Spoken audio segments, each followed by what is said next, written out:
This is my $740 BMW R1200GS, and I'm going to be upgrading it with parts from AliExpress and TEMU. If you haven't seen the video where I resurrected this thing from the dead, check it out here.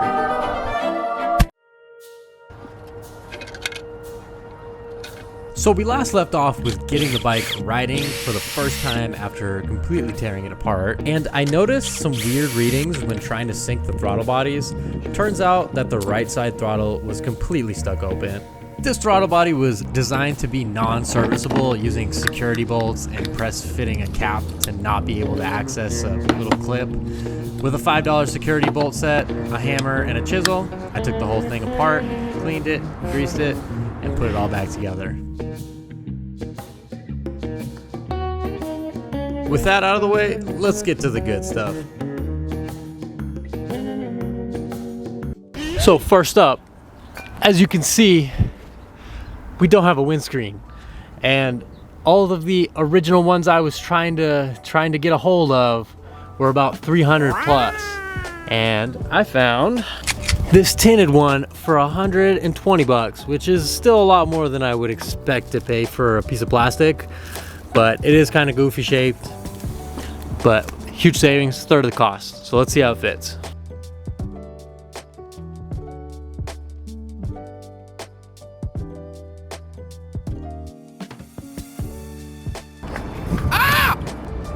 The signals on the bike were also damaged, so I got a cheap set for 25 bucks. That included resistors to just slap on here real quick. And they turned out pretty sweet, but you be the judge. We're gonna continue on with this beautiful burned piece. I don't know how that happened.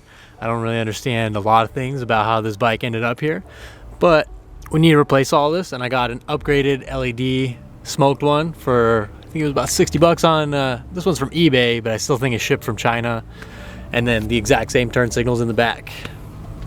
So let's get to it.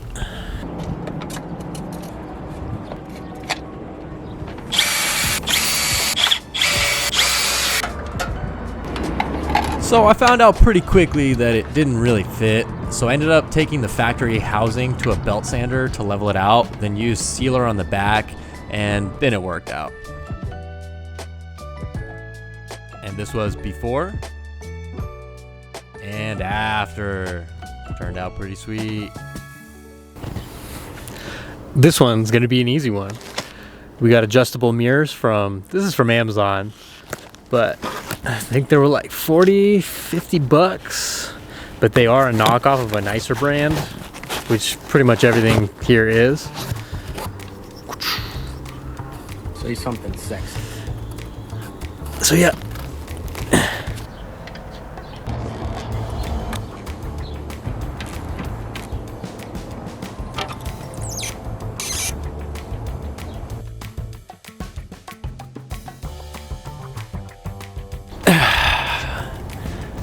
This is so much smaller than I thought it was gonna be. The measurements were on there, but I swear I measured the bigger one. That's what she said. I don't know.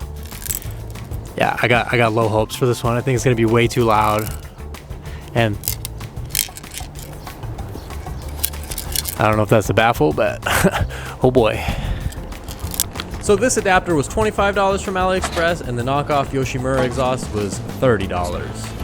And honestly, it all fit pretty great, so I was at least impressed with that. And it came with a nice fake sticker, which I don't think is gonna last. And here's a quick before of what it sounded like.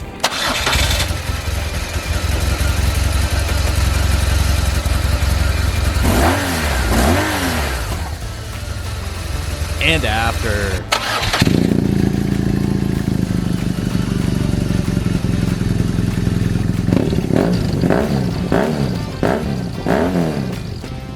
I'm not the happiest with the sound, mainly because of whatever is broken inside of there, creating some weird noise, but it was like 70 bucks. Next up on the list is gonna be a lighting upgrade, and thanks to Oxido, I don't know how to say it, but point is, they sent out these LED lights, so shout out to them. And if you guys are interested, they're gonna give all my viewers a little discount if you use my affiliate link.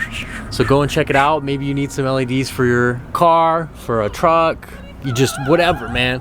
And if you buy something like this, you get two. So if you know someone else has a bike like this, you know, you guys can split it and it's even cheaper. And it's cheaper than the other LED upgrade kits that I saw online for these bikes. So check it out, guys.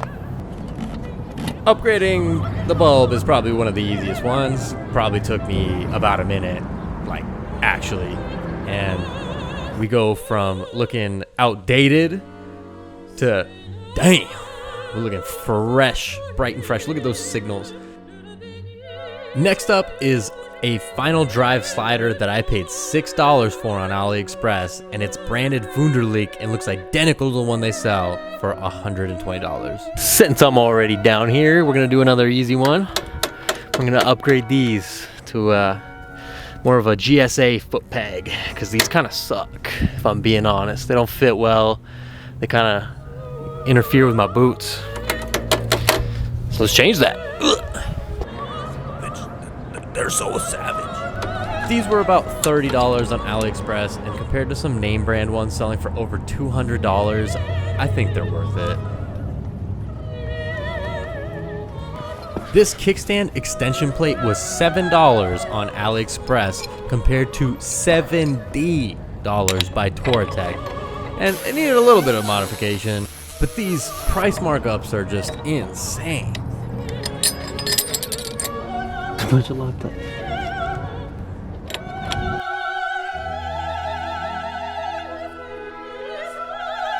These older GSs are oil cooled, so they have an oil cooler right here, and since it's right there exposed in the front, it's, you know, it's easily exposed to rocks, and if it's damaged, you leak oil, bike overheats, bad day, not something we want. So we got a protector for the oil cooler. And I don't remember how much I paid for this, but I think it was more than I wanted to, because it's just a super cheap stamped piece of metal. So, time to put it on.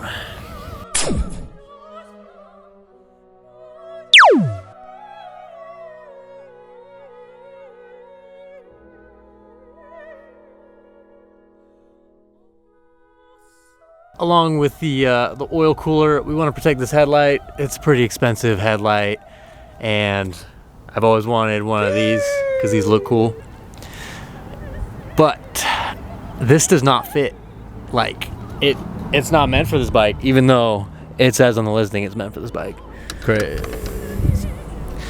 Like, nothing mounts anywhere. So I'm either gonna have to make my own brackets, which I think is achievable, but I think I'm gonna wait, so I'm getting into my fabricator mode so I can fabricate several things, as you will find out shortly. If you have a keen eye, you will have noticed that I did not put the crash protectors on, and that's because we ordered some upgraded ones from AliExpress, and these were expensive. I think this was the most expensive thing I bought, and I'm worried that they're not gonna fit, which is gonna suck, but you know, that's why I'm here to experiment. So let's find out.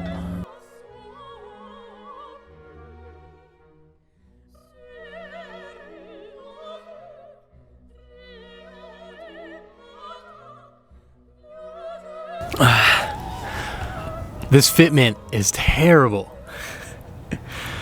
Like, nothing fit properly. Everything's got spacers, everything. I had to make some of my own adjustments, and I mean, it fits, but like, not great. So if you were looking into these, I'm kind of torn. For the money, it seems like a lot of money to have to really mess around with it. So I don't know. So I'm not looking forward to doing the top crash bars now, because this is bad so far.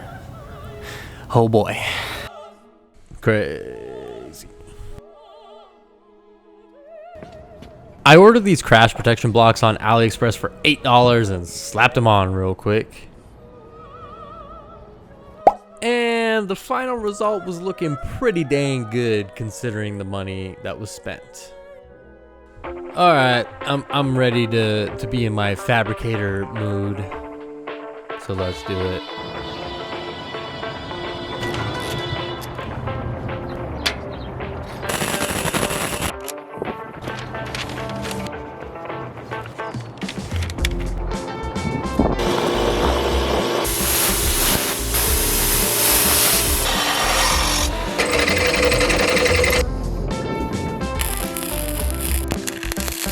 So essentially I looked up how some of these brackets were made, I copied the way they mounted, and adapted it to the rest of the headlight protection assembly. I paid $180 for these panniers from TEMU, and honestly, I think it's the best bargain. I didn't order a way to mount them to the bike, and in general have been wanting to improve my fabrication skills, so I set out to make my own mount.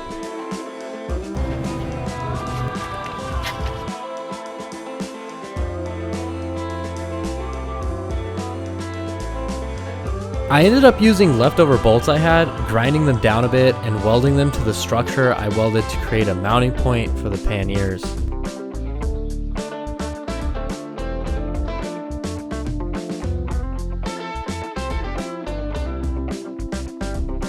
If you guys made it this far, I just want to say thank you. I appreciate each and every one of you and all the positivity you guys put out in the comments. I'm trying my best to make each and every single video more enjoyable. At the time of releasing this video, we hit 3,000 subscribers, which is just insane. It gives me hope that one day I will be able to do this full time, and it's all because of you guys, so thank you.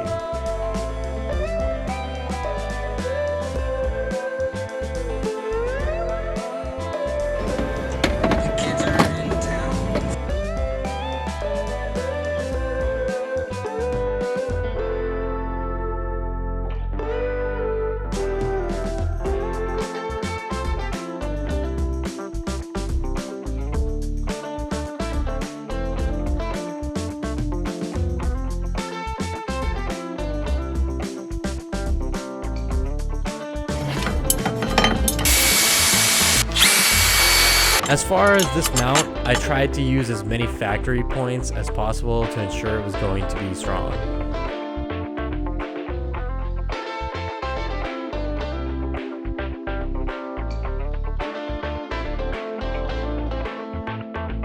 After lots of trial and error, it was finished. I was able to paint it and see the finished product. Seeing this bike after all the upgrades is insane, considering that the bike that I remember was a clapped out non-running $740 auction bike. Stay tuned, because this is only the start of this bike's long story. Thanks for watching, and I hope to see you at the next one.